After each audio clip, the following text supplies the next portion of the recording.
Əziz həmvətənlər, dəyərli soydaşlar, bugün biz bəşəriyyətin tarixində qanla, qürurla və fədakarlıqla yazılmış bir günü, 9 may qələbə gününü yad edirik. Faşizmə qarşı qazanılmış bu şanlı qələbə yalnız silahla deyil, əqidə, mərdlik və vicdanla əldə edilmişdir. Faşizm üzərində qələbənin əhəmiyyətini dərk etməyimiz üçün bu bədnam ideologiyanın mahiyyətini tam çılpaqlığı ilə dərk etməyimiz gərəkdir. Nədir faşizm? Mahiyyəti nədən ibarətdir? Faşizmin mahiyyəti onun totalitar, millətçi və zoraki xarakterində cəmlənir.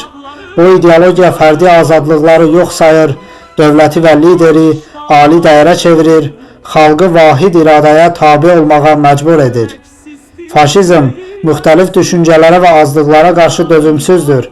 Sosial və etnik müxtəlifliyi düşmən kimi görür. İnsanlıq üçün təhlükə mənbəyi olan bu ideologiya totalitar idarəçiliyin ən mürtəci forması kimi özünü göstərir. Faşist rejimlərdə fikir azadlığı, mətbuat azadlığı və siyasi pluralizm tamamilə aradan qalxır. Zorakılıq legallaşdırılır, müxalif fikrə qarşı güc tətbiqi normaya çevrilir, repressiyalar geniş yayılır. İrqçilik və ksenofobiya dövlət siyasətinə çevrilərək etnik və dini azlıqlar təqib olunur. Bu isə soyqırımı və bəşəriyyət əleyhinə cinayətlərin səbəbidir. Müharibə və işğalçılığa haqq qazandırılaraq ərazi iddiaları və hərbi təcavüzü legitimləşdirir ki, bu da beynəlxalq təhlükəsizliyi pozur.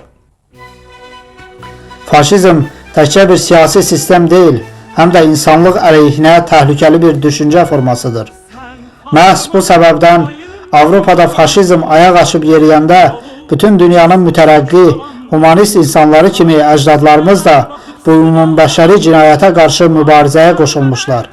Azərbaycan Sovet Sosialist Respublikası 2-ci Dünya müharibəsində Sovet İttifaqının müttəfiq respublikalarından biri kimi faşizmə qarşı mübarizədə böyük rəşadət göstərmişdir. Bu dövrdə Azərbaycanın cəbhəyə göndərdiyi 100 minlərlə əskər, xalqın sərgilədiyi əmək fədakarlığı, Bakı neftinin strateji əhəmiyyəti ölkənin bu tarixi prosesdəki yerini möhkəmləndirir. 1941-45-ci illərdə Azərbaycan xalqı 600 mindən çox əskər və zabitlə müharibədə iştirak etdi. Onlardan çoxu qəhrəmancasına həlak oldu. Yüzlərlə Azərbaycanlı Sovet İttifaqı qəhrəmanı adına layiq görüldü. Cəbhədən uzaqda qalan xalq isə Bakının neft buruqları, zavod və fabriklərində gecə-gündüz çalışaraq ordunu yanacaq, silah-sursat və qida ilə təmin etdi. Təkcə Bakı nefti SSR-nin döyüş sursatının 70%-ni təmin edirdi.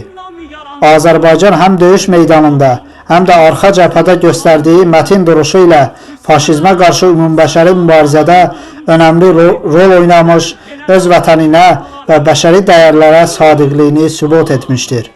Azərbaycanlı çağırıcı və könüllülərdən formalaşdırılan 77-ci, 223-cü, 336-cı, 402-ci və 416-cı milli atıcı diviziyaları Qafqazdan Berlinə də şanlı döyüş yolu keçmişdir. Sovet cəmiyyətinin sarsılmaz bünövrəsini təşkil edən xalqlardan biri olan Talış xalqı da Böyük Vətən müharibəsinin alovlu günlərində öz sədaqətini tarixə yazdı. Müharibənin ilk günlərindən Talış xalqının qəhrəman övladları vətən çağırışına gecikmədən tərəddüdsüz cavab verdilər. Bir əlinə silah, bir əlinə geridə qoyduqları yaxınlarının dualarını alıb cəbhəyə yollandılar. Onlar təkcə igidlikləri ilə deyil, sədaqətləri, səssiz fədakarlıqları ilə tarix yazdılar. Talış xalqı müharibənin ön cəbhəsində mərdliklə döyüşdü. Arxa cəbhədə isə zəhməti ilə qalibiyyətin daşını daş üstünə qoydu. Bu xalq öz tarixi borcunu ləyaqətlə yerinə yetirdi, həm Sovet xalqına, həm də insanlığa qarşı məsuliyyətini şərəflə daşıdı. Talışların faşizm əleyhinə mübarizədə göstərdiyi rəşadətin miqyasını təsəvvür etmək üçün qızğın döyüşlərdə iştirak etmiş bir neçə şəxsiyyətin adını qeyd etmək kifayət edər. Bu şəxsiyyətlərin içərisində Hacı Aslanovun adını xüsusilə qeyd etmək yerinə düşər. Alıvın içindən keçib gələn şimşək kimi cəbhədə çaxan bir ad vardı, Həzi Aslanov. O yalnız general-mayor değildi. O bir xalqın qüruru, bir elin igid oğluydu. 2 dəfə Sovet İttifaqı qəhrəmanı adını almaq, milyonların içindən seçilib ucalmaq hər adama nəsib olmur. Amma bu şərəf Həzi Aslanova qismət oldu. Çünki o şərəfli ömür yaşadı, şəhidlik zirvəsinə qədər mərd-mərdana getdi. Cəbhənin sarsıldığı anlarda Həzi Aslanov təkcə əmrlərlə deyil, qəlbindəki inamla, ruhundakı millət sevgisi ilə irəliləyirdi. Onun dilindən çıxan doğma Talış dilində Şimon, yəni getdik əmri sadəcə bir taktiki göstəriş değildi. Bu Talış dağlarının, kükrəyən Kaspi dənizinin, kövrək ana duallarının cəbhəyə səslənməsi idi. Həzi Aslanovun döyüşdəki cəsarəti, taktiki dahiliyi, qərarlarının dəqiqliyi onu düşmən üçün qorxulu bir güc, əskərləri üçünsə ümid işığına çevirmişdi. Lakin onun böyüklüyü təkcə hərbi rütbəsində değildi. O millətinə, doğulu boya başı çatdığı torpağa olan bağlılığı ilə əbədi yaşadı. Talış xalqının səsinə səs, dərdinə yoldaş, mübarizəsinə öncül oldu. Həzi Aslanov yalnız Sovet tarixində deyil, Talış xalqının qəlbində bir əfsanədir. Onun Şimon nidaları bugün də sanki igidlik, sədaqət və millətə olan sevginin əbədiyyət dastanı kimi Talış dağlarının qoynunda əks-səda verir. Həzi Əhədoğlu Aslanov 22 yanvar, bəzi mənbələrə görə 4 fevral 1910-cu il Lənkəran qəzasının Gəlmətük kəndində dünyaya göz açmışdır. 25 yanvar 1945-ci ildə isə Pribaltikada Tselsis qəzası ərazisində şəhid olmuşdur. 2 dəfə Sovet İttifaqı qəhrəmanı fəxri adını almış yeganə Azərbaycanlı şəxsiyyətdir. General-mayor Həzi Aslanov 1929-1945-ci illər aralığında Sovet ordusunda xidmət etmiş, SSR-Finlandiya müharibəsi, Böyük Vətən müharibəsi, Polşanın işğaldan azad olunması əməliyyatlarında iştirak etmişdir. Sayısız hesabsız qəhrəmanlıqlarının müqabilində 2 dəfə Sovet İttifaqı qəhrəmanı, Lenin ordeni, Qırmızı Bayraq ordeni, Qırmızı Ulduz ordeni, Suvarov ordeni, Aleksandr Nevski ordeni, 1-ci dərəcəli Vətən müharibəsi ordeni, Stalingradın müdafiəsinə görə medalı, igidliyə görə medalı, Qafqazın müdafiəsinə görə medalları ilə təltif olunmuşdur. Misilsiz qəhrəmanlıqlarının nəticəsidir ki, qədirbilən Sovet xalqları onların vətən torpaqlarını faşizmdən azad edən görkəmli sərkərdə Həzi Aslanovun və digər həmyerlilərimizin heykəllərini vətənlərində ucaltmışlar. Stalingrad uğrunda gedən döyüşlərdə həlledici döyüş yolu keçən əfsanəvi general Həzi Aslanov, onun əlahiddə tank alayının snayperçilər qrupunun başçısı Bağoğlan Abbasov da Sovet İttifaqı qəhrəmanı adına layiq görülmüşdür. Böyük Vətən müharibəsi deyəndə yaddaşlara iz salan adlardan biri də 1925-ci ildə Astaranın Hamışam kəndində dünyaya göz açmış Mirzə Cəbiyevdir. Uşaq baxışları ilə cəbhəyə baxıb, igid ürəyi ilə müharibəyə atılan bu gənc Talış balası mərdliyi, cəsarəti ilə yalnız silahdaşlarını deyil, bütöv bir xalqı fəxrlə titrətdi. Mirzə Cəbiyev hələ gənc idi. Bəlkə də o yaşa qədər doğulub boya başa çatdığı doğma Talış dağlarından savayı vətənin uçsuz bucaqsız torpaqlarına şahidlik etməmişdi.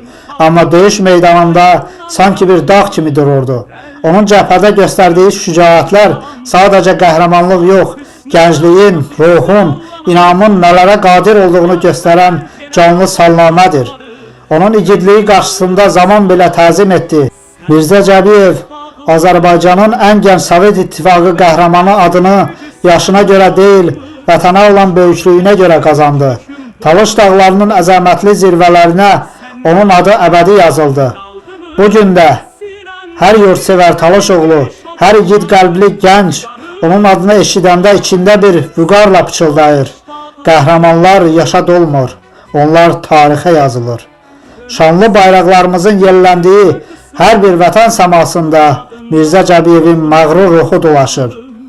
Astaranın Böyük Vətən müharibəsinə adını qızıl hərflərlə əks etdirdiyi Digər bir qəhrəman övladı Sovet İttifaqı qəhrəmanı akademik Ziya Bünyadovdur.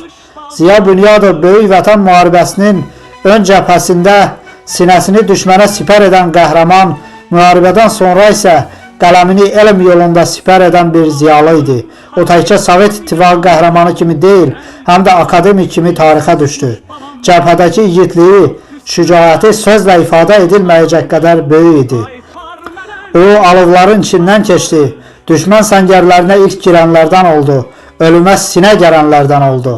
Amma savaş yalnız onun silah tutan əli ilə bitmədi. Müharibədən sonra da o, elm cəbhəsində savaşa davam etdi.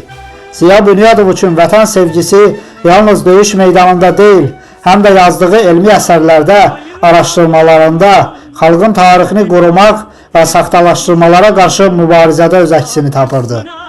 O, həm mərd əskər, həm ağıllı alim, həm də vətən yolunda ömrünü fəda edən örnək bir şəxsiyyət idi. Onun həyatı bir xalqın şərəfli mübarizə salnaməsidir. Mərdliklə başlayıb, zəka ilə davam edən bir yol. Ziya Bünyadov qalib əskər, qalib elm adamı idi. Onun adı yaşamaq deyil, əbədi yaşatmaq üçündür. Şərqşünas, tarixçi, Sovet İttifaqı qəhrəmanı, dövlət mükafatı laureatı və əməkdar elm xadimi Ziya Bünyadov mənəviyyatının gərəyi olaraq 1991-ci ildə professor Vasil Məmmədəliyevlə birlikdə Quranın Azərbaycan dilinə tərcüməsini başa çatdırmışdır. 1997-ci ildə fevral ayının 21-də yaşadığı binanın qarşısında müəmmalı şəkildə qətlə yetirilmişdir.